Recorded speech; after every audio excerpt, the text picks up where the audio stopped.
तस्मै श्री गुरुवे नमः। देवाची पायी घे मना बुडी, नको धावू ओढी इंद्रियांसी। सर्व सुख तेथे होती एक वेळे, न सरिता काळे कल्पांती। जाणे येणे खुंटे धावो येर सार, न लगे डोंगर उसंतावे।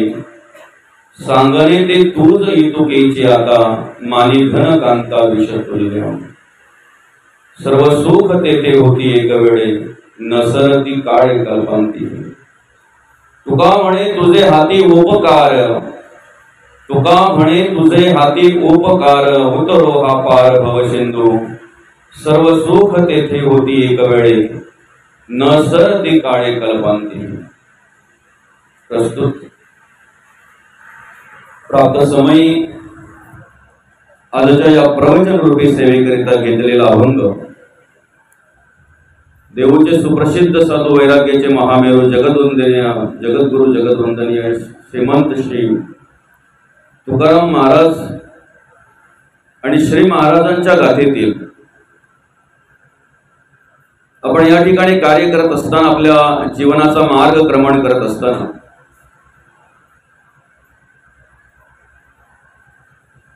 आपल्याला मार्गदर्शन मिळावं, आपण कुठल्या आणि कशा पद्धतीने कोणत्या मार्गामध्ये प्रवास करावा, आपण आपलं जीवन जगत असताना आपलं आयुष्य कशा प्रकारे व्यतीत करावं याची जाणीव नसल्या कारणाने माणूस नको त्यांना शरण जातो, नको त्या ठिकाणी लोटांगण घालतो। अज्ञानातून, अंधश्रद्धेतून, भ्रमातून, मायेच्या अधीन होऊन, देहबुद्धीच्या अधीन होऊन ज्या वेळेला मनुष्य वावरत असतो त्यावेळेला त्याला अनेक प्रकारचं दुःख सहन करावं लागतंय, अनेक प्रकारच्या प्रसंगांना तोंड द्यावं लागतंय, सामोरे जावं लागतंय। आणि म्हणून तुम्हाला समाधान मिळावं, समाधान प्राप्त व्हावं, एक जीवनाच्या उद्धाराचा मार्ग मिळावा, मुक्त अवस्था प्राप्त व्हावी, आणि यासाठी आपण काय करायला हवं तर मग या ठिकाणी जगद्गुरु तुकोबा म्हणतात, देवाची पायी घे मना बुडी।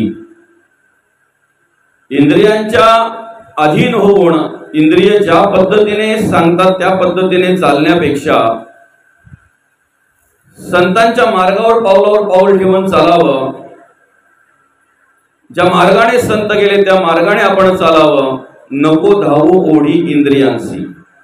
इंद्रियांची ओढ जिथे आहे, इंद्रियांची आवड जिथे आहे, त्याचा अधिक विचार न करता आपण अखंड आणि अखंड कोणाचा विचार करायला हवा? सत्संगाचा विचार करायला हवा, संतांच्या संगतीचा विचार करायला हवा। देवाच्या चरणी आपण अखंड स्थिर का राहायचं आहे? पांडुरंग परमात्म्याचं स्मरण आपण अखंड का करायचं आहे? त्याच देवाचं स्तवन आपण अखंड का करायचं आहे? तर मग जगद्गुरु तुकोबा म्हणतात, सर्व सुख तेथे होती एक वेळे, न सरती काळे कल्पांती। क्षणिक सुखासाठी आपण इंद्रियांच्या ओढीने धावतोय, इंद्रियांच्या ओढीने जे सुख प्राप्त होते त्याला क्षणिक सुख म्हणतात। पण चिरकाल आणि निरंतर टिकणारं सुख जर तुम्हाला हवं असेल तर त्यासाठी मात्र आपण अखंड आणि अखंड संतांच्या चरणाशी स्थिर राहायला हवं, देवाच्या चरणाशी स्थिर राहायला हवं। कारण सर्व सुख तेथे होती एक वेळे, न सरती काळे कल्पांतीही।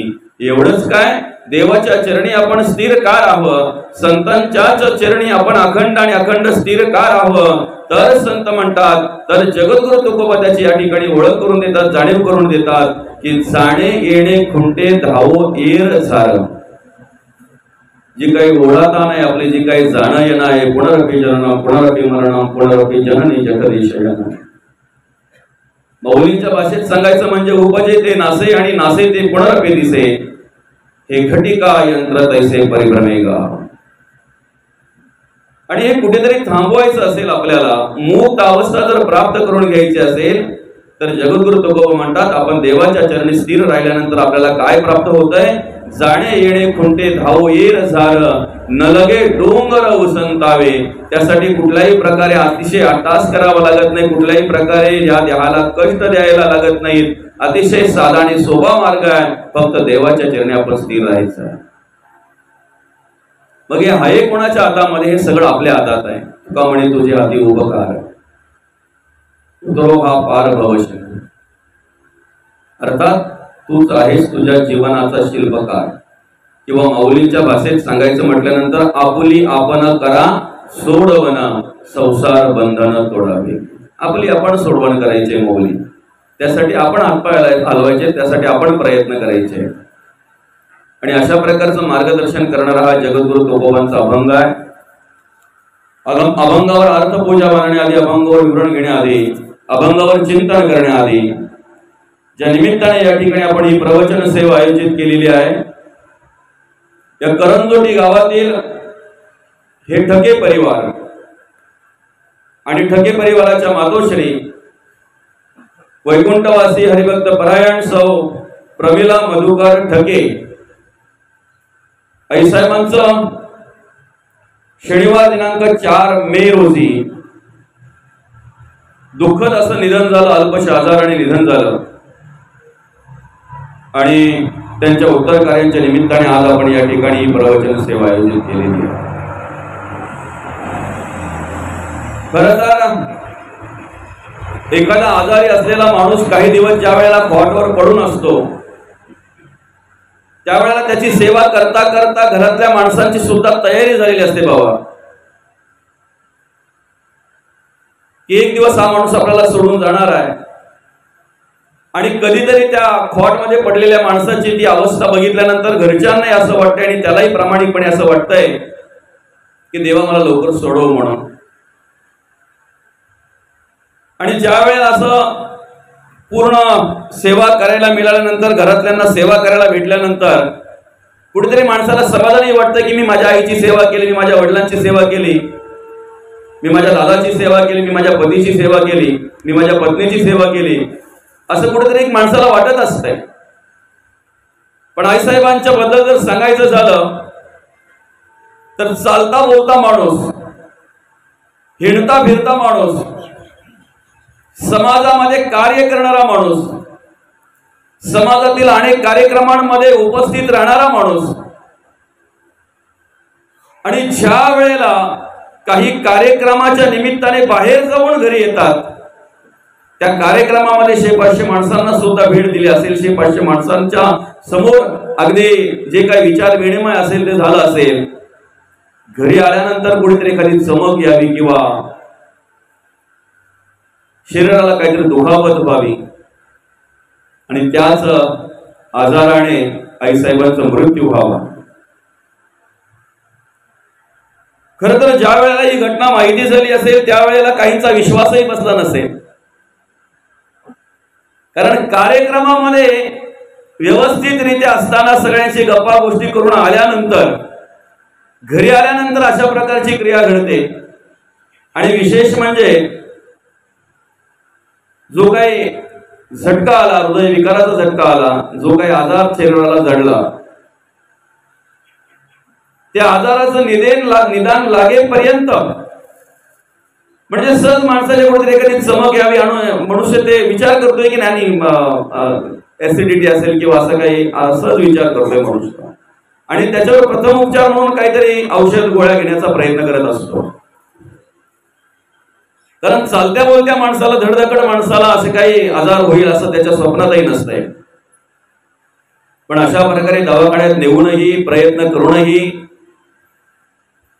त्या मुलांना, त्या बाबांना, त्या मुलींना, कुटुंबातील सर्वच ह्या टके परिवारातील माणसांना, अपतेष्टांना, मित्रांना खऱ्या अर्थाने एक आशा अपेक्षा असेल, मुलांना माहिती असेल, मुलांना वाटत असेल आमची आई जशी गेली तशी परत घरी येईल, सुनांना वाटलं असेल आमच्या आई जशा गेल्या तशा परत घरी येतील, मुलींना सुद्धा वाटलं असेल एवढं काय मोठा आजार नसेल, पण एखादा आजार माणसाला असा उत्पन्न होतो माणसाच्या शरीराला की तो आजार माणसाला घेऊन जातो. आणि त्याचप्रमाणे केवळ अल्पशा आजाराने, अगदी काही काळाच्या आजाराने आईसाहेबांना तो आजार घेऊन गेला. खऱ्या अर्थाने शनिवार दिनांक 4 मे रोजी त्यांचं दुःखद असं निधन झालं. जाणं तर प्रत्येकाला आहे मौली. या देहाविषयी जगद्गुरु तुकोबा सांगत असताना, आपल्याला ओळख करून देत असताना म्हणतात, नाशिवंत देह जाणार सकळ आयुष्य करतो काळ सावधान. हा देह नाशिवंत मलमूत्राचा बाधावरी चर्म घातले रे कृमी कीटकांचा साधा. रवरव दुर्गंधी रे अमंगळ तिचा बाधा स्मरित्या हरिहरा शरण जाई गोविंदा. या देहाचा भरवसा पुत्र न धरावायसा माझे माझे म्हणून या बहु दुःखाचा वळसा. बहुत ठकेले मृग जळाच्या आशा कृष्णा सांडुनिया योगी गेले वनवासा. मला समजता त्या मुलांना उपदेश करताना म्हणतात, हा देह नाशिवंत मलमूत्राचा बाधा. देह नाशिवंत आहे, जाणार आहे. खरं तर जन्म कुठे व्हावा, कसा व्हावा, कधी व्हावा हे आपल्या हातात नव्हतं. मृत्यूही कधी यावा, कुठे यावा, कसा यावा हेही आपल्या हातात नाही आहे. पण जन्म आणि मृत्यूच्या मधलं जे आयुष्य आहे ते मात्र प्रत्येकाच्या हातात आहे. जीवन आहे ते मात्र प्रत्येकाच्या हातात आहे. ते कसं असावं, त्या जीवनामध्ये, त्या आयुष्यामध्ये आम्ही कशा प्रकारे राहावं, कशा प्रकारे कर्म करावी हे आमच्या हातात आहे. जन्म मृत्यू जरी आमच्या हातात नसला तरी कसं जगावं, कसं वागावं हे आमच्या हातात आहे. आणि म्हणून देह नाशिवंत जरी असेल, देहाला नाश जरी असेल, देहाची माती जरी होणार असेल, शेवटी या देहाला अग्नी जरी लागणार असेल, तरी सुद्धा अंतरात्मा असताना देहाने केलेली कर्म, देहाचे असलेले विचार आणि देहाचे असलेले गुण, अर्थातच माणूस जरी गेला तरी मरावे परी कीर्ती रूपी उरावे. कीर्ती रूपाने मनुष्य या जगामध्ये, या समाजामध्ये राहत असतो ही निश्चित आहे. आणि त्याचप्रमाणे या ठिकाणी आईसाहेबांनी केलेली जी काही कर्म आहे, जे काही कार्य आहे, मी तर म्हणेन नरदेहामध्ये आल्यानंतर माणसाने कशा प्रकारे जगावं, कशा प्रकारे वागावं, काय कार्य करावं याचा आदर्श जर आपल्याला घ्यायचा असेल तर आमच्या आईसाहेबांचा आदर्श घ्यावा. अर्थातच ज्यांच्या उत्तर कार्यांच्या निमित्ताने आपण ही प्रवचन सेवा आयोजित केलेली आहे, वैकुंठवासी हरिभक्त परायण सौ प्रमिला आई मधुकर ठगे यांचा आपण आदर्श घ्यायला हरकत नाही. कारण माऊली, आपण आपल्या बुद्धीप्रमाणे वैकुंठवासी लिहितोय, कैलासवासी लिहितोय, स्वर्गवासी लिहितोय. आपल्याला माहिती नसते समोरचा माणूस कुठे गेलेला आहे, त्याला कुठली गती प्राप्त झालेला आहे, कुठला लोक प्राप्त झालेला आहे आपल्याला माहिती नसतंय. आपल्या बुद्धीप्रमाणे आपण लिहित असतो, आपण आपल्या बुद्धीप्रमाणे आपण त्या ठिकाणी ठरवत असतो. पण मी म्हणेन हरिभक्त परायण हे पद, ही डिग्री आणि हे पद सगळ्यात मोठं आहे. कारण अनेक प्रकारचे पदाधिकारी आपल्याला पाहायला मिळतात, अनेक प्रकारच्या डिग्र्या पुढे लावलेली माणसं आपल्याला पाहायला मिळतात. पण ती पद, त्या डिग्र्या काही कालापुरत्या असतात. हरिभक्त परायण हे पद जे आहे ते अजरामर आहे. आणि हे पुढे लागावं, आपल्या नावाच्या पुढे लागावं, यासाठी बराच काही गोष्टींचा माणसाला त्याग करावा लागतो. बरं का माऊली? त्याग केल्याशिवाय ते लागत नाही. त्याग केल्याशिवाय हरिभक्त होता येत नाही. हरिभक्त व्हायचं म्हटल्यानंतर बऱ्याच गोष्टींचा त्याग करावा लागतो. आणि आईसाहेबांनी तो त्याग केला. आईसाहेबांनी त्याप्रमाणे देवाचं परमार्थ केला, देवाचं नामस्मरण केलं आणि हरिभक्त झाल्या. हरिभक्त म्हणून कार्य केलं आणि म्हणून आज त्यांच्या नावाच्या पुढे आपण हरिभक्त लावलेला आहे. माणूस किती जगला याला महत्व नाहीये, तो कसा जगला याला महत्व आहे. कारण किती जगणारे बरेच असतात, बरं का? आयुष्य काय आपल्या हातात नाही, प्रत्येकाला किती आयुष्य मिळावं ते. पण भरपूर जगणारे भरपूर असतात, काही काळ जगून आणि कीर्ती रूपाने राहणारे मात्र अगदी मोजके असतात, हे मात्र निश्चित आहे. म्हणून आपण किती जगलो याला महत्व नाहीये, आपण ते जगताना कसं वागलो याला विशेष महत्व आहे. आणि त्याच्यावर सगळं आपलं परमार्थ भक्ती आधारित असते, त्याच्यावर आपलं सगळं काही जीवन आधारित असते, नाही का? आणि म्हणून या ठिकाणी आईसाहेबांनी कार्य करत असताना आपल्या मुलाबालांचं संगोपन केलं. त्या ठिकाणी आमचे कैलासदादा असतील, अर्थातच आईसाहेबांचे चिरंजीव पुत्र छायाताई असतील, सपनाताई असतील, लीलमताई असतील, आमचे बाबा असतील, त्याचप्रमाणे ठगे परिवार असेल, या परिवारातील सगळे त्यांचे या परिवाराशी संबंधित असलेले सगळे त्यांची पतव नातवंड असतील, त्यांचे पुतणे असतील, त्यांचे धीर असतील, त्यांचे भाऊजाई असतील, त्यांच्या जावा असतील, अशा प्रकारे ह्या सगळ्या ठगे परिवारावर आईसाहेबांनी प्रेम केलं. आणि विशेष म्हणजे या ठिकाणी कार्य करत असताना फक्त संसारच नाही केला, मी म्हणेन की या मुलाबाळांवर चांगल्या प्रकारे संस्कार केले आणि चांगल्या प्रकारे संस्कार करून या ठिकाणी या जगाचा निरोप घेतला. आई देहाने जरी गेले असतील तरी विचाराने, आठवणीने, त्यांच्या संस्काराने आणि त्यांच्या कर्माने, त्यांच्या गुणाने निश्चित सतत आणि सतत आपल्या बरोबर असणार आहेत. कारण देह जरी गेला तरी त्या देहाने केलेली कर्म आपण आठवत असतो. आणि म्हणून माणसाने कसं जगावं, कसं वागावं याचं एक आदर्शयुक्त उदाहरण म्हणजे आपल्या आई साहेब. कारण आज काय माहितीये का, ह्या कलियुगामध्ये सगळ्या काही गोष्टी ज्या आहेत ना त्या आर्थिक बळावर येऊन ठेपलेल्या आहेत. म्हणजे सगळ्याचं सोंग करता येते पण पैशाचं सोंग करता येत नाही. पण ह्या कलियुगामध्ये ते मिळवण्यासाठी, ते फळ प्राप्त करून घेण्यासाठी अनेक मार्ग आहेत. तुम्ही जो तुमच्या आयुष्यामध्ये क्षेत्र निवडलं असेल त्या क्षेत्रामध्ये प्रगती करण्यासाठी विज्ञानाची जोड जर घेतली तर आपण निश्चित त्या क्षेत्रामध्ये प्रगती करू शकतो. आणि आज या कलियुगामध्ये अनेक क्षेत्रामध्ये माणसांनी प्रगती केलेली आहे. अनेक क्षेत्रांमध्ये मनुष्य पुढे गेलेला आहे. फक्त आध्यात्मिक क्षेत्र जर बघितलं आपण ना, धार्मिक क्षेत्र जर बघितलं ना आपण, तर दादा दुष्काळ फक्त धर्माच्या संस्कारात आणि संस्कृतीचाच पाहायला मिळतो आपल्याला. बस कारण आम्ही खूप मोठी झेप घेतलेली आमच्या आयुष्यामध्ये, बरं का. आमच्या आयुष्यामध्ये आम्ही खूप मोठी झेप घेतलेली आहे. प्रत्येक जण प्रत्येकाच्या क्षेत्रामध्ये कसा पुढे जायचा याचा विचार करतोय. पण त्या क्षेत्रात पुढे जात असताना मी धर्माचाही कुठेतरी विचार केला पाहिजे, मी धार्मिक कार्याचाही कुठेतरी विचार केला पाहिजे, मी माझ्या धर्माच्या संस्काराचा आणि संस्कृतीचा कुठेतरी विचार केला पाहिजे. हे मात्र विस्मरण माणसाला झालेलं आहे. आणि ते स्मरण करून देण्यासाठी अखंड संतांचं कार्य असतंय, बरं का. त्याची आठवण करून देण्यासाठी अखंड संतांचं कार्य असतंय. मग जगद्गुरु तुकोबांच्या गाथेचा जर आपण विचार केला तर 4,500 अभंग जगद्गुरु तुकोबांनी ठेवलेले आहेत आपल्यासाठी. प्रत्येक अभंगाचा जर विचार केला तर ते अभंग काही ना काही आम्हाला शिकवून जात असतंय. माऊली ज्ञानोबांच्या वाङ्मयाचा जर आम्ही अभ्यास केला, विचार केला, ज्ञानेश्वरी असेल, चांगदेव 65 असेल, अमृतानुभव असेल, अजून हरिपाठ असेल, नाथ महाराजांच्या वाङ्मयाचा जरी आम्ही अभ्यास केला, नामदेव महाराजांच्या वाङ्मयाचा अभ्यास केला, सगळ्या संतांच्या वाङ्मयाचा जरी आम्ही अभ्यास केला तरी प्रत्येक संतांचं वाङ्मय हे आम्हाला धर्माचे संस्कार आणि धर्माची संस्कृती शिकवून जात आहेत, त्याची जाणीव करून देत आहेत. आणि म्हणून ते संस्कार आणि संस्कृती जर आम्हाला टिकवायची आहे, आमच्या अंतःकरणामध्ये जर निर्माण करायची आहे, तर त्यासाठी आम्ही अखंड आणि अखंड संतांच्या संगतीला असायला हवं. नेमकं झालं काय माहितीये का माऊली, आमचा हातचा चुकला ना त्याच्यामुळे आयुष्याचं गणित चुकलं गेलं. हातचा जर चुकला तर तुम्ही आयुष्यभर जरी गणित सोडत बसलात तरी गणिताचं उत्तर तुम्हाला कधीच सापडणार नाही. तसं आमचा हातचा चुकला.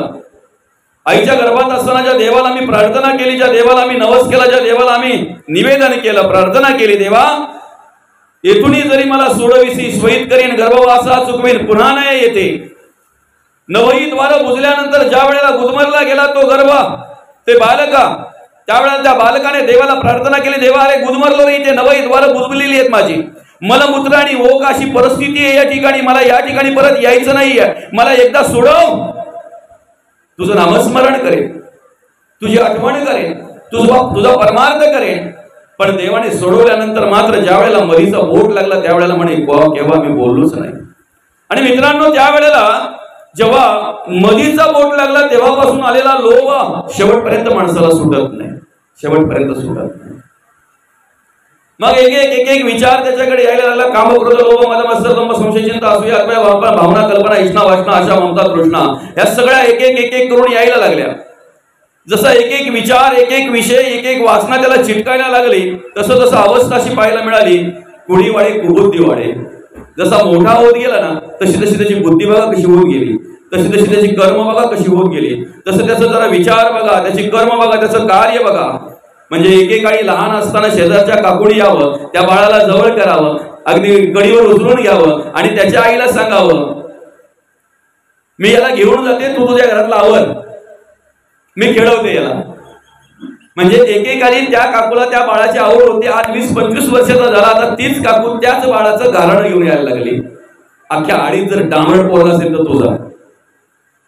हे सगळे आले ना, हे सगळे विचार आले, सगळे विषय आले, या सगळ्या वासना आल्या. नको त्या प्रकारचे नाद लागले, नको त्या प्रकारच्या विषयाधीन झाला, वासनेअधीन झाला, आणि मग काय झालं? कर्म बदलली, विचार बदलले त्याचे.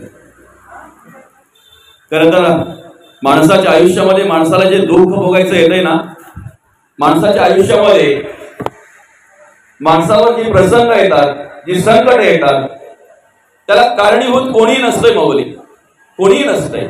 फक्त आमचं काय होतंय माहितीये का, आम्ही स्वतःला शोधत नाही, स्वतःला कधी विचार करत नाही किंवा प्रसंग आल्यानंतर तो आमच्यावर का आलेला आहे, दुःख आमच्या पदरात आल्यानंतर ते कसं आलेलं आहे, आम्ही स्वतःकडे पाहत नाही. त्यामुळे आम्हाला काय होतंय माहितीये का, आम्ही घरातल्यांना दोष देतो, शेजारच्यांना दोष देतो, नातेवाईकांना दोष देतो. जर कोणी कचाट्यात भेटलंच नाही तर मग शेवटी देवाला दोष देतो, देवाला आमचं पाहवत नाही. पण स्वतःला मात्र मनुष्य शोधत नाही. इथे माऊली म्हणतात, आपुली आपण करा सोडवना. पहिले बांधलंय कोणी आपल्याला हे आपण स्मरणात ठेवलं पाहिजे, किंवा याचा विचार पहिले केला पाहिजे. आपल्याला बांधलंय कोणी? माणसाने स्वतःहून स्वतःला बांधून घेतलेलं आहे माऊली. माणसाला कोणीही बांधलेलं नाही, कोणीही बांधलेलं नाही.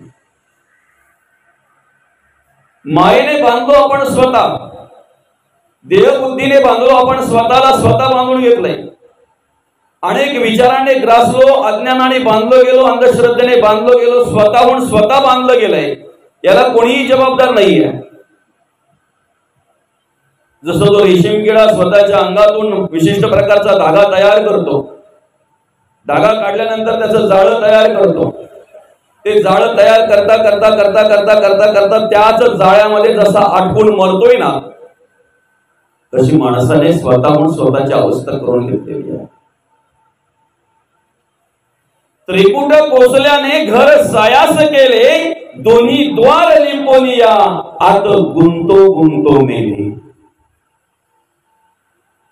आलासी कोठुणी जासी कवण्या रेठाया, घरदार नोहे तुझे अवघी लटकीच माया. सावध होई बापा, काळ लागला मापा, प्रपंच गुंतू नको, पाय बुडत असे बाबा. आम्ही स्वतःने स्वतःला बांधून घेतलेला आहे, आम्हाला कोणी बांधलेलं नाहीये. बंदिस्त असलेल्या घरातून तो माणूस आवाज द्यायला लागला, रे सोडवा रे मला कोणीतरी. या घरात मी बांधलेलो गेलो आहे, घरात मी बंदिस्त झालेलो आहे, कोणीतरी सोडवा मला. शेजाऱ्यांचा कानावर ज्या वेळेला आवाज गेला त्यावेळेला शेजाऱ्यांनी बघितलं सगळ्या खिडक्या बंद आहेत. याला काढायचं कसं, याला बाहेर आणायचं कसं, काय करावं म्हणजे हा याला बाहेर काढता येईल, काय करावं म्हणजे याला बाहेर आणता येईल. सगळ्या खिडक्या पाहून झाल्यानंतर मग शेजाऱ्यांनी विचार केला की आपण दरवाजे बघूया, लॉक वगैरे काही तोडता येतो का, कडी वगैरे काही काढता येते का. ज्या वेळेला सगळे दरवाजे त्यांनी बघितले तर माऊली सगळे दरवाजे आतून लावलेले होते, एकही बाहेरून लावलेला नव्हता. ज्याने स्वतःने स्वतःला आतून कोंडून घेतलेला आहे त्याला बाहेरचा कोण वाचवू शकतो सांगा ना? कोणीही वाचवू शकत. त्याने स्वतः प्रयत्न करायचा आहे, त्याने स्वतः कड्या उघडायचा प्रयत्न करायचा आहे, त्यांनी स्वतः दरवाजे उघडण्याचा प्रयत्न करायचा आहे. पण आम्ही काय झालंय माहितीये का, आम्ही हतबल झालोय. आमच्या मनावर असं बिंबवलंय ना की देवाचं परमार्थ करायचा, भक्ती करायची म्हणजे मोठं काहीतरी सुळावरची पोळी दाखवली. संत म्हणतात काय रे, अतिशय सोपं आहे, अतिशय सोपं आहे. फक्त काय करायचंय माहितीये का, आपल्याकडे ज्या काही गोष्टी आहेत ना ज्यांच्यामुळे आपल्याला परमार्थ घडत नाही, देवाचं विस्मरण होत आहे, त्या गोष्टींचा त्याग करायचा आहे. किती सोपं आहे ना. आणि संतांकडे जे आहे ते आपण घ्यायचं आहे, बरं का. जे संतांकडे आहे ते आपण घ्यायचं आहे, आपल्याकडच्या गोष्टींचा त्याग करायचा आहे.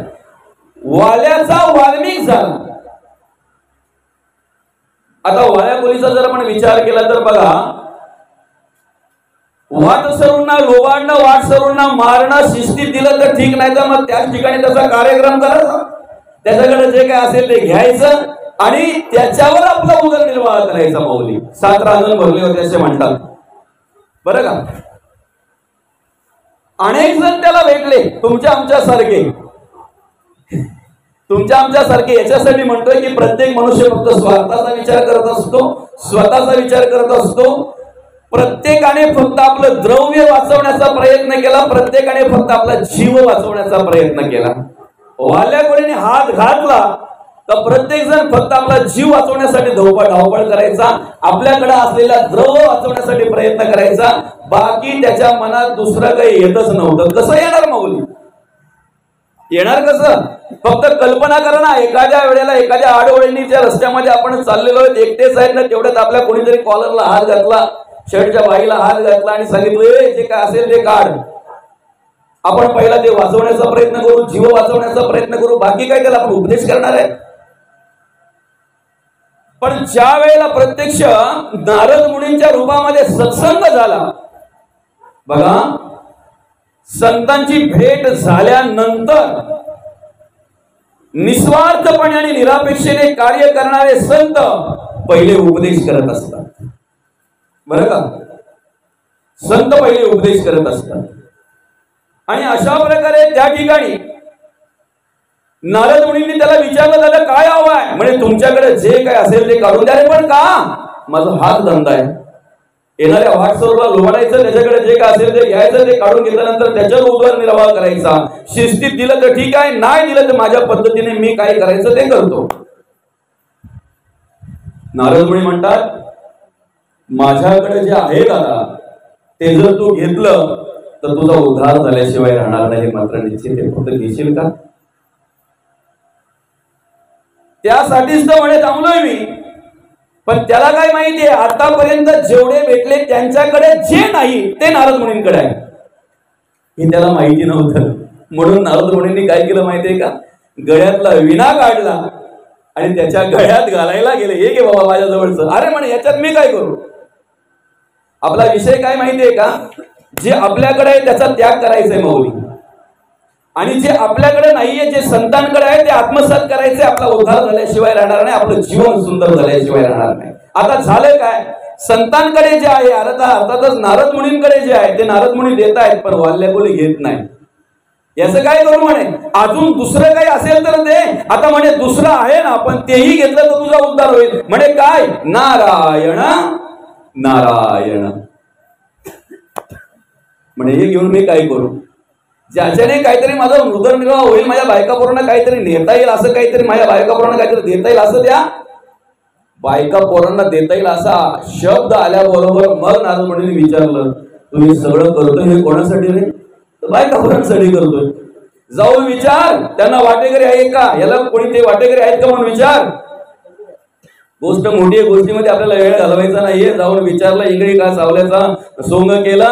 त्यावेळेला ती बायको बोले, इंगळीचं तुम्ही हे घेणार का, वेदना घेणार का? म्हणे इंगळी तुझ्या चावलेली, मी वेदना घेऊ शकत नाही. त्यावेळेला बायको म्हणते, आमचं उदरनिर्वाह करणं तुमचं कर्तव्य, घरामध्ये कमवून आणणं तुमचं कर्तव्य आहे. लोकांना लुबाडून आणता, पाकिट मारून आणता, चोरी करून आणता, की घाम गाळून कष्ट करून मेहनत करून आणता, याच्याशी आम्हाला गरज नाहीये. आणणं तुमचं कर्तव्य आहे. बरं का? शेतकऱ्याला लुबाडून गोरगरिबांचं शोषण करून, चोरी लबाडी करून, पाकिट मारून, अधर्माने आणि अनितीने वागून जर तुम्ही द्रव्य घरात आणत असाल ना, तर ते द्रव्य नाही, तो पैसा नाही, तुम्ही पाप घरात आणताय. ते पाप तुम्हाला कधीच सुख देणार नाही, कधीच सुख देणार नाही. आणि ज्या वेळेला हे नारद मुनींना कळलं, आपलं वाल्याकोळीला कळलं, त्यावेळेला वाल्याकोळी पोरांना विचारायला गेला, दादा तुम्हाला जे पाहिजे ते मी आणतो ना रे. कधी बुटं पाहिजेत बुटं, नवीन कपडे पाहिजेत कपडे, घड्याळ पाहिजे घड्याळ, मोबाईल पाहिजे मोबाईल, तो पण चांगला मोबाईल. अख्ख्या हाडीमध्ये ज्यांच्याजवळ मोबाईल नाही अशा मुलांच्याजवळ असा मोबाईल, एवढा महागडा मोबाईल. घरामध्ये तुम्हाला जे पाहिजे ते सगळं वेळेवर आणतो ना. हो म्हणे आणताय ना, आम्ही कुठे नाही बोलतोय. मग हे सगळं करण्यासाठी मी जे काही करतोय त्याला वाटेकरी आहेत ना तुम्ही?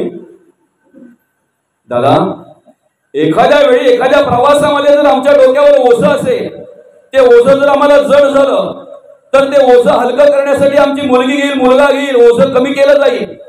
पण पाप किंवा पुण्याचं जे काही असेल पापाचं ओझं जे काय आहे त्या पापाच्या ओझ्याला, आपल्या विचारांच्या ओझ्याला, आपल्या कर्माच्या ओझ्याला कोणी वाटे करणे हे मात्र निश्चित आहे ना. त्याच प्रकारचं उत्तर त्या मुलांनी त्या वाल्या कोल्याला दिलं आणि मग मात्र त्याची टोप पेटली. त्याला कळलं आता आपण काहीतरी उद्धाराचा मार्ग शोधायला हवा. येऊन साष्टांग नमस्कार घातला. नारद मुनींना नमस्कार केल्यानंतर नारद मुनींना सांगितलं, मी खूप पापी आहे, मी असं असं केलेलं आहे, माझ्याकडून अमुक अमुक अशी कर्म घडलेली आहे.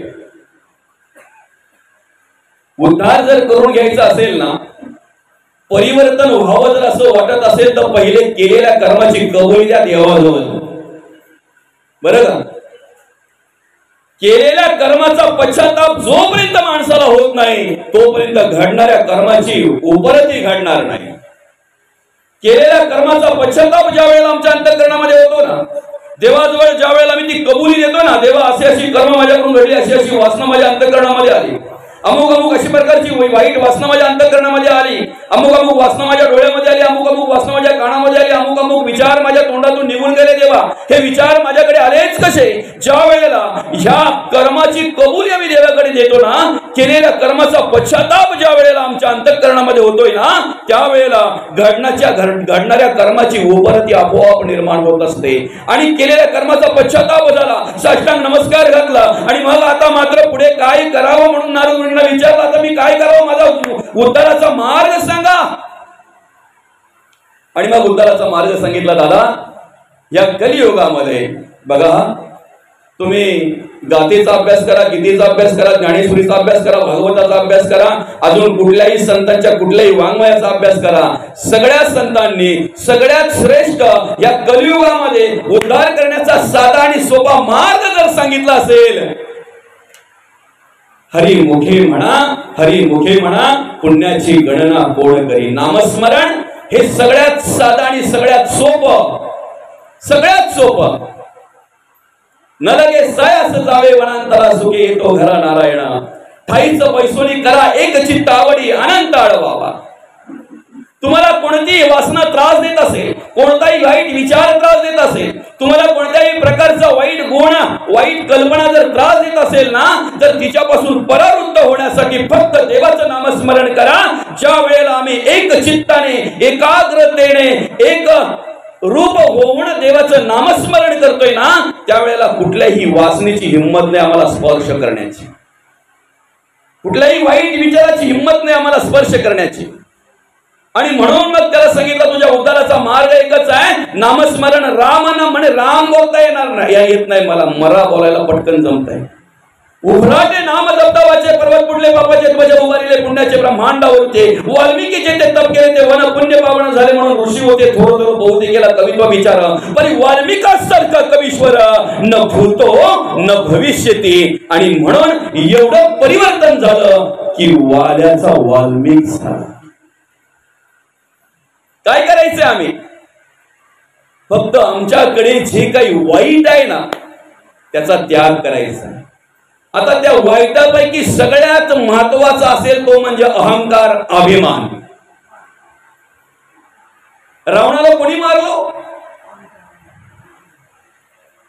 रावणाला जर मारला असेल तर रावणाच्या अहंकाराने.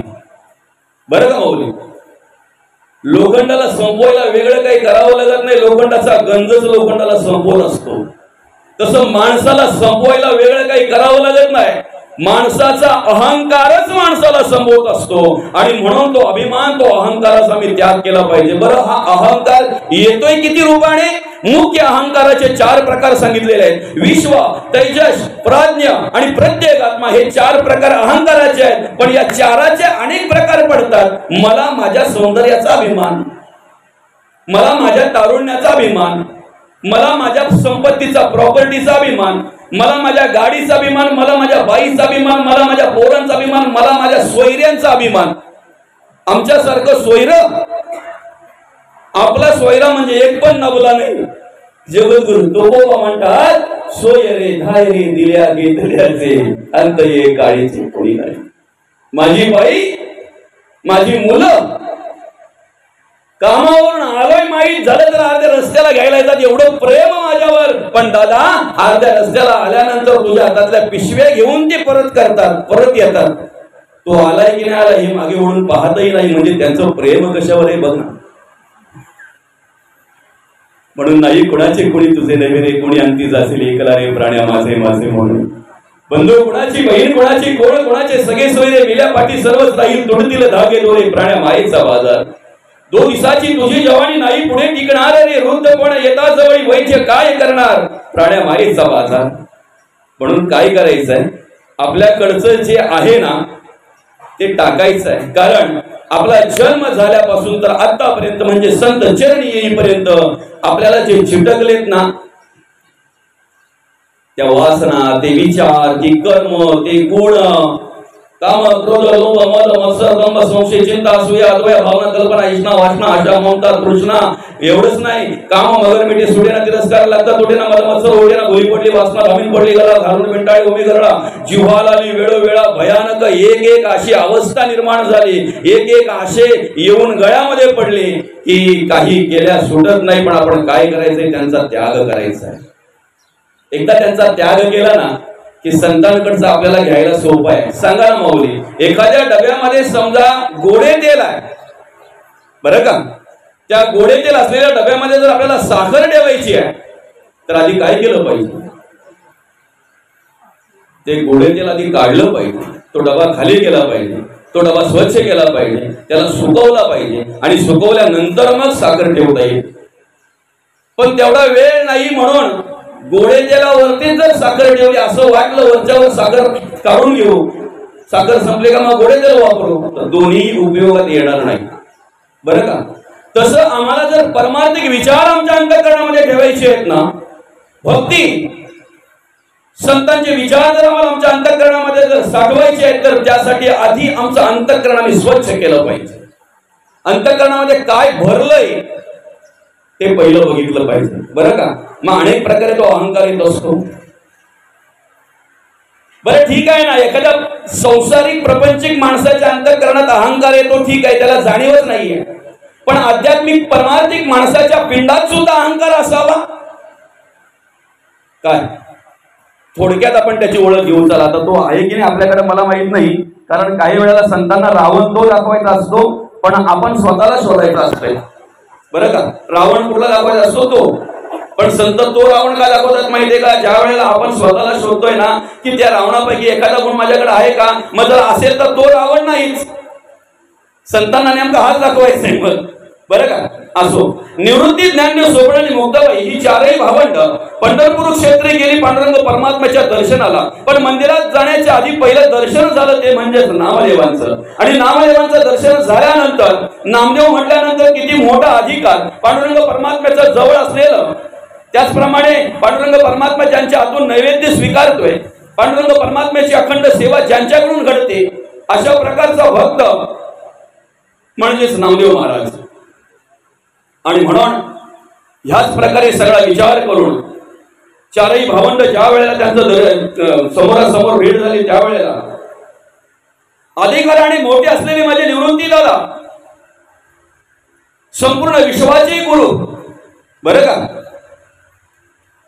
पण तिथे नमस्कार करतायत, नामदेवाच्या पाया पडत आहेत, नामदेवाला नमस्कार करतायत. सांगू का, समोरचा माणूस जर आपल्याला नमस्कार करत असेल ना तर तो मोठा आहे का बघू नका, बारका आहे की मोठा आहे ते बघू नका.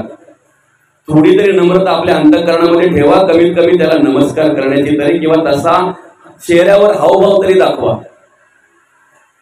समोरचा माणूस आपल्याला नमस्कार करतोय ना, आपण म्हणजे एकदम आपल्या तंद्रीतच जर असू तर समजाचा पक्का अहंकार भरलाय बरं, भूफुल अभिमानात भरलाय हा. आणि तशीच अवस्था झाली. अरे विश्वगुरु जे आहेत निवृत्ती दादा नमस्कार करतायत, नामदेव महाराजांनी तसं काही दाखवलं पण नाही. पण मुक्ताबाई मात्र निरीक्षण करतात बरं का या सगळ्या गोष्टींचं. मुक्ताबाई निरीक्षण करते. वाटत असेल तुम्हाला मुक्ती छोटी आहे, मुक्ती छोटी नाही, तेवढ्यासाठीच आमचा 8 तास आहे. मग 8 तास कशासाठी आपला, पण आधी निवृत्त झालं पाहिजे बरं का, मग ज्ञान प्राप्त होत आहे, मग सोपा आला मुक्ती. तीन देवांना उपदेश करण्याचा अधिकार मुक्ताईचा आहे आणि तीन देवांना उपदेश केलेला आहे मुक्ताईने. कोरा पेपर ज्या वेळेला बघितला, कोरा कागद ज्या वेळेला बघितला, त्यावेळेला मुक्ताई म्हणते एवढ्या वर्ष तपश्चर्या करून तो अधिकार आपला नाही, तो अधिकार मुक्ताईचा आहे. पण त्या ठिकाणी उपदेश करण्याचं कार्य, मार्गदर्शन करण्याचं काम आणि खऱ्या अर्थाने ज्या वेळेला मुक्ताईचा अधिकार चांगदेवांना माहिती झाला त्यावेळेला चांगदेवांनी नमस्कार घातलेला आहे मुक्ताईला आणि त्या ठिकाणी शिष्यत्व पत्करलेलं आहे, उपदेश केला त्या ठिकाणी. काम क्रोध मागे साला ताटी उघडा ज्ञानेश्वरा, एक उपदेश केला चांगदेवाला, दुसरा उपदेश केला ज्ञानदेवाला आणि आता बघा ना तिसऱ्या देवाला उपदेश करायची वेळ आलेला आहे. ज्ञानदेवांनी नमस्कार केला, माझ्या माऊलींनी नमस्कार केला, सोपान काकांनी नमस्कार केला, पण नामदेवाच्या चेहऱ्यावर मात्र तसं काही दिसतच नाही. मुक्ताईने नाही नमस्कार केला, वाकली पण नाही त्या ठिकाणी. तेवढ्या दादा बोलतात मुक्ताई अगं तुला माहितीये का हे कोण आहे? हो म्हणे माहितीये ना, मी केव्हापासून चांगल्या प्रकारे निरीक्षण करते. आणि मग ज्या वेळेला नामदेवाबद्दल बोलायला सुरुवात केली त्यावेळेला निवृत्ती दादा बोलतायत अगं तुला माहिती आहे पांडुरंग परमात्म्याची सेवा करतायत, पांडुरंग परमात्म्याच्या जवळ असता येते. आपण ज्याच्या दर्शनासाठी, ज्याच्या चरण दर्शनासाठी, ज्याच्या चरण स्पर्शनासाठी एवढ्या लांबून इथपर्यंत आलोय ना, सतत असतात त्यांच्या जवळ. आणि विशेष म्हणजे तुला माहिती आहे नामदेवांचा हातचं नैवेद्य पांडुरंग परमात्मा स्वीकारतात, एवढा मोठा अधिकार आहे. आणि मग पटकन मुक्ताई बोलून गेली जयास अखंड पांडुरंगाचा संग का अहंकार गेला नाही. आणि मग पुढे उपदेश केलेला आहे. बरं असो, मुक्ताई आणि ती मुक्त होण्यासाठी तुमचा आमचा हा सगळा अट्टाच चालू आहे. मुक्त होण्यासाठी तुमचा आमचा हा सगळा काय चालू आहे, प्रयत्न चालू आहे. आधी निवृत्त झालो पाहिजे. कशाचा त्याग करायचा हे प्रथम आपण ठरवलं पाहिजे. जे आमच्याकडे नाहीये त्याचा आम्ही आत्मसात करायचंय, जे आहे ते टाकायचंय. अंतःकरणामध्ये आमच्या काय आहे ते बघितलं पाहिजे. अहंकार वेगवेगळ्या प्रकारचा येत असतोय. कोणाला आपल्या ज्ञानाचा अहंकार, कोणाला आपल्या पांडित्याचा अहंकार. पण जोपर्यंत तो अहंकार आहे ना तोपर्यंत आम्हाला आमच्याकडे कुठल्याही प्रकारे परमार्थ उभा राहणार नाही किंवा नम्रता उभी राहणार नाही. म्हणून तो त्याग केला पाहिजे. बरं, जोपर्यंत आपल्याकडचे जे काही वाईट गुण आहेत तोपर्यंत त्यांचा त्याग करत नाही तोपर्यंत संतांकडचे गुण आम्हाला घेता येणार नाहीत. काय झालं माहितीये का, एका गावाच्या रस्त्यावर एक दगड होता दादा. येता जाता त्या गाववाल्यांना ठेच लागायची. काहींचे डोके फुटायचे, काहींचे डोकं फुटायचं, काहींच्या पायाला लागायचं, काहींच्या कुठे लागायचं. अख्खा गाव कंटाळला होता. पण बाजूला करण्याची कोणाची हिंमत नव्हती, कारण काही असे दगड असतात अख्ख्या गावाला त्रास असतो बाबा, पण हात लावायची हिंमत नाही कोणाची. बरं, असे काही दगड असतात अख्ख्या गावाला त्रास, अख्ख्या गावाला नकोसे झालेले असतात, पण काय हिंमत आहे कोणाची हात लावायची नाही. त्या पुढे मागे.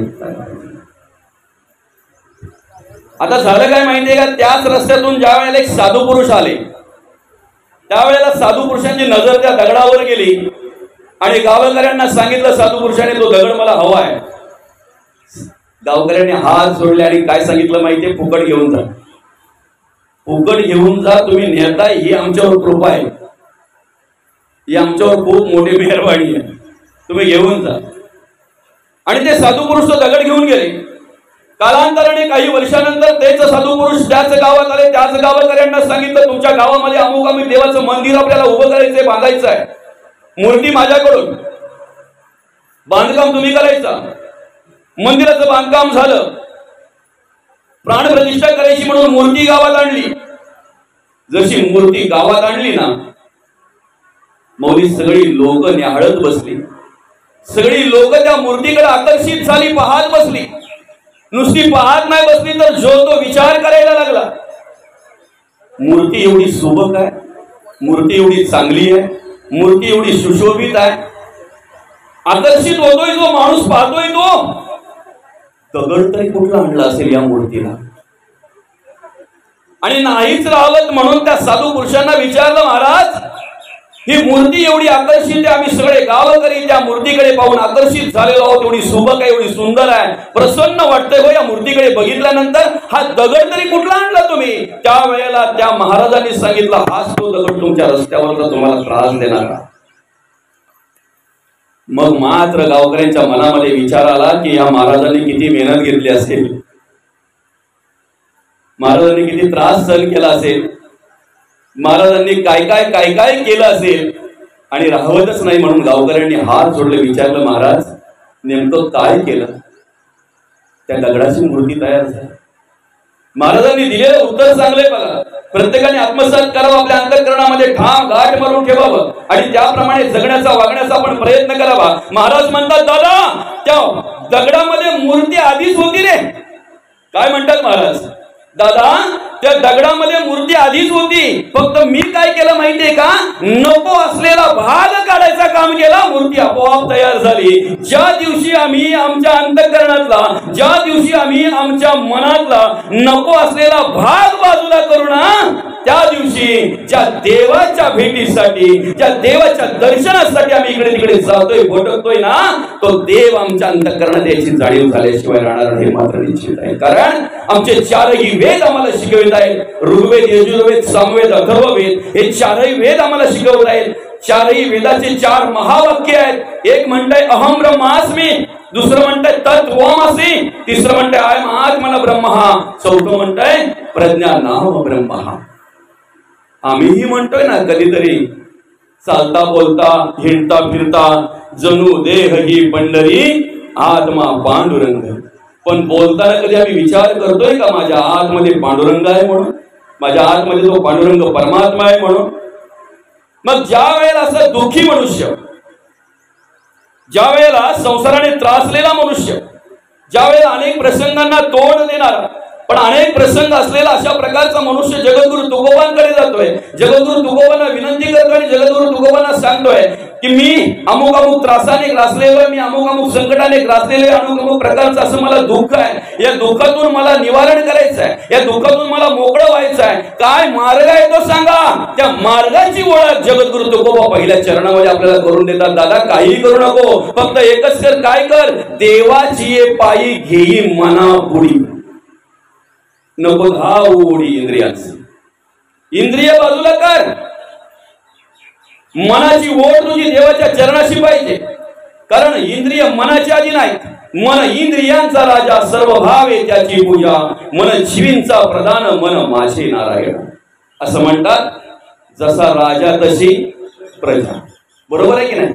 आपल्या मनात जो विचार येतोय ना, त्याप्रमाणे इंद्रिय कार्य करत असतात. इंद्रियांकडे कार्य नंतर येत आहे, पहिले मनाकडे विचार येतोय. ज्या वेळेला आई साहेबांचं असं झालं, त्याच वेळेला आम्ही विचारून घेतलं उत्तर कार्य कधी येतात. त्या दिवसापासून आतापर्यंत आमच्या मनात होतं करंजोटीला अमुक अमुक दिवशी जायचंय उत्तर कार्यांना. त्या दिवसापासून आतापर्यंत मनात होतं पायाकडं, बुद्धीकडं, चित्ताकडं, अहंकाराकडे केव्हा कार्य झालं ते ज्या वेळेला तो दिवस उजाडला, त्यावेळेला आमची पाय इकडे आलेले आहेत. पायांनी आम्हाला इथपर्यंत आणलेलं, आमच्या बुद्धीने आम्हाला, आमच्या चित्ताने इथपर्यंत आणलेला. म्हणजे पहिला विचार जो येतोय तो अंतःकरण, अंतःकरणातून मनाकडे, अंतःकरण मन, बुद्धी, चित्त आणि मग अहंकार कार्य करायला लागतो. अर्थात पहिला विचार जर मनाकडे येतोय तर इंद्रिय ही मनाच्या अधीन आहेत. म्हणून मनाने कुठे धाव घेतली पाहिजे? तुका म्हणे मन चंचळ हाती येऊ देईना गुरुचे बळ. मन कसं आहे त्या मनाची ओळख करून देत असताना म्हटलेलं आहे, मन वढाय वढाय उभ्या पिकातील ढोल, किती हाक या फिर येत पिकावर. म्हणून त्या मनाला जर स्थिर करायचं असेल, त्या मनाला देवाच्या चरणाशी, देवाच्या नामस्मरणामध्ये जर रममाण करायचं असेल तर आपण अखंड आणि अखंड संतांच्या संगतीला चालायला हवं, संतांच्या संगतीला असायला हवं. कारण त्याच मार्गाने संत गेलेले आहेत. ज्या मार्गाने संत गेलेले आहेत त्याच मार्गाने जर आपल्याला जायचंय तर आपण संतांच्या पावलावर पाऊल ठेवून चालायला हवं. काय असते माहितीये का? ज्या वेळेला एक साधू पुरुष आणि त्यांचा शिष्य साधक एका झाडाखाली नामस्मरणाला बसले. आता ते झाडाखाली नामस्मरणाला बसल्यानंतर बाबा ते साधू पुरुष रममाण झाले, एकरूप झाले, तल्लीन झाले त्या नामस्मरणामध्ये, देवान विसरले. बरं का, देवान विसरले. साधक मात्र आपल्यासारखा होता, माळ घेतली काय ना पीठ आठवलं काय, शेजारणींनी नेलेलं पीठ, आणि मग ती बोलते सुनेला आता लगेच जाऊन आणत्या, माल घेतलेला आठवलं, ठेवली तर परत विस्मरण होईल. संत म्हणतात आम्हाला संसारात परमार्थ आठवावा, म्हणजे आम्ही भांडी घासताना सुद्धा आम्हाला काय आठवावा, देव आठवावा. बरोबर आहे की नाही? आम्ही कपडे धुत असताना सुद्धा आम्हाला काय आठवावा, देव आठवावा. आम्ही घरामध्ये स्वयंपाक करत असताना सुद्धा आम्हाला कोण आठवावा, देव आठवावा. आम्ही आमच्या शेतामध्ये काम करत असताना आम्हाला देव आठवावा. आम्ही आमच्या नोकरी धंद्यामध्ये काम करत असताना आम्हाला देव आठवावा. आम्ही प्रवास करत असताना आम्हाला देव आठवावा. आमच्या संसारातही आम्हाला देव आठवावा. पण तसं होत नाही. खऱ्या अर्थाने आम्हाला परमार्थातही संसार आठवतोय, आणि परमार्थात संसार आठवतोय म्हणून आम्ही आळंदीला जाऊन पण पोलीपाट लाटणी घेऊन येतोय. परमार्थात संसार आठवतोय म्हणून आम्ही पंढरपूरला जाऊन पण टोपलीना सुपा घेऊन येतोय. बोलते अशी सुपाना टोपली आमच्याकडे भेटत नाही. ज्या दिवशी आम्हाला संसारात परमार्थ आठवेल ना, त्या दिवशी आमचा संसार संपलेला असेल, उरलेला असेल फक्त परमार्थ. कांदा मुळा भाजी अवघी मिठाई माझी, लसूण मिरची कोथिंबीर अवघा झाला माझा. आणि म्हणून आमच्याकडून अखंड आणि अखंड काय झाला पाहिजे, परमार्थ झाला पाहिजे, अखंड देवाचं स्मरण झालं पाहिजे. एकरूप झाले ते साधू पुरुष. पण तो साधक जो होता ना, तो मात्र हळूच डोळे उघडून बघायचा. जंगलात बसलोय घरी, अभयारण्य आहे, महाराजांना काय, महाराजांना कोणच नाही, काहीच नाही, आपल्याला बायको पोरा घरदार सगळा काही. आणि तेवढ्याच जेव्हा त्याने डोळे उघडून बघितले तर समोरून भला मोठा वाघ येत होता. बरं, मागचा पुढचा विचार केला नाही, एकदम हाका मारले त्याने, बाबा बाबा बाबा. बाबा रममाण झाले होते, देहभान विसरले होते, देवाच्या नामचिंतनामध्ये एकरूप झाले होते. शेवटी बाबा काय आवाजच देत नाही. वाघ जवळ येतोय, उठला गेला झाडावरती, अगदी उंचावर जाऊन बसला. वाघ जवळ आला, वाघाने इकडे तिकडे बघितलं, वाघाने विचार केला, जे जिवंत होता त्या चढला, यात काय आलं नाही दिलं नाही. बरं का, मेलेल्या माणसाला वाघ हात लावत नाही. एवढं जरी गुण घेतला ना माणसाने तरी पण उदार झाला. मैतावरच्या टाळूचं लोणी खाणाऱ्यांनी एवढं जरी उदाहरण घेतलं बाबा, तरी त्यांच्यामध्ये परिवर्तन झालं. समाजामध्ये अशी पण काही माणसं आहेत. बरं का, खूप काही बोलण्यासारखं आहे, खूप काही सांगण्यासारखं आहे त्या गोष्टीवर. पण असो, आता झालं, कालांतराने वाघ निघून गेला, तो साधक खाली आला, बाबांचं नामस्मरण संपलं, ते पण उभे राहिले, चालायला लागले. चालायला लागल्यानंतर दोघेही बरोबर गप्पा गोष्टी करता करता बाबांनी जोरात आपल्याच गालावर जोरात मारलं. मारल्यानंतर तो साधक बोलतो, बाबा एवढ्या जोरात तुम्हीच मारली का हो? तेव्हा त्यांनी सांगितलं की डास बसला होता, तो डास चावला, मला वेदना झाल्या. मग तो साधक बोलतो, बाबा मला हेच कळत नाही की ज्या वेळेला तुम्ही त्या झाडाखाली नामस्मरण करत होते, त्यावेळेला एवढा मोठा वाघ आला, तुमच्या जवळ आला, अगदी तुमच्या जवळ येऊन गेला, तरी तुम्हाला काही झालं नाही, तरी तुम्हाला कळलं सुद्धा नाही, आणि छोटासा डास काय तुमच्या गालावर बसला. एवढ्या जोरात तुम्ही मारली तुम्हालाच? असं का हो महाराज, असं का? त्यावेळेला साधूंनी दिलं उत्तर बघा.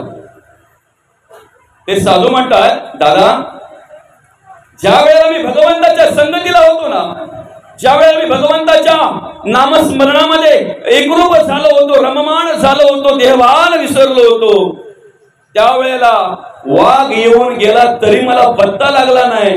पण आता तुझ्या संगतीला असल्यामुळे डास पण परवडला नाही, हे मात्र निश्चित आहे. आणि म्हणून आपण कोणाच्या संगतीला राहावं ना, हे आपलं आपण ठरवायचं आहे. आता संतांच्या संगतीला आपण का असावं, सत्संगतीला आपण का असावं? नारद मुनींना वाटलं सत्संगाचा महिमा काय आहे हे आपण भगवान विष्णूंना विचारू, आणि त्यांनी विचारल्यानंतर भगवंतांनी सांगितलं समोर एक वहीवर सरडा आहे, त्याला जाऊन विचार सत्संगाचा महिमा काय. जाऊन विचारलं, सरडा मेल्यानंतर परत त्या ठिकाणी आले नारद मुनी, भगवंताला सांगितलं भगवंत असं असं झालं. मग त्यावेळेला सांगितलं जा आता एका झाडावर पोपट आहे त्याला जाऊन विचार. त्याला जाऊन विचारलं, पुन्हा नारद मुनी आले आणि भगवंताला सांगितलं, म्हणे तोही मेला. आता मग सांगितलं भगवंताने एक काम कर, बऱ्याच वर्षांनी राजाला पुत्र झालेला आहे, मुलगा झालेला आहे, जाऊन विचार त्याला सत्संगाचा महिमा काय. मग मात्र नारद मुनी बोलायला लागले की सरड्याचा कोण नव्हतं विचारायला म्हणून ठीक आहे, पोपटाचं कोण नव्हतं विचारायला म्हणून ठीक आहे, पण आता राजाला बऱ्याच वर्षांनी मुलगा झाला त्याला जाऊन विचारायचं बरं वाईट जर काही झालं तर आपली काही गरीबत नाही. पण तरी सुद्धा देवाच्या वचनावर विश्वास ठेवला. नारद मुनी त्या राजवाड्यामध्ये गेले. राजवाड्यामध्ये गेल्यानंतर त्या ठिकाणी प्रवेश केल्याबरोबर राजाने आदरातिथ्य केलं. अतिथी देव हो, आचार्य देव हो, अशा प्रमाणे त्यांचं आदरातिथ्य केलं. चांगल्या प्रकारे त्यांचा पाहुणचार केला, त्यांना बसायला दिलं आणि मग विनंती केली, म्हणे महाराज तुम्ही आता आलेलेच आहेत तर बऱ्याच वर्षांनी मला मुलगा झालेला आहे, त्याचं नामकरण तुम्हीच करा ना. आणि मग नारद मुनींनी सांगितलं ठीक आहे हरकत नाही, पण ज्या ठिकाणी तो मुलगा असेल ना त्या ठिकाणी मला फक्त 5 मिनिटं द्या.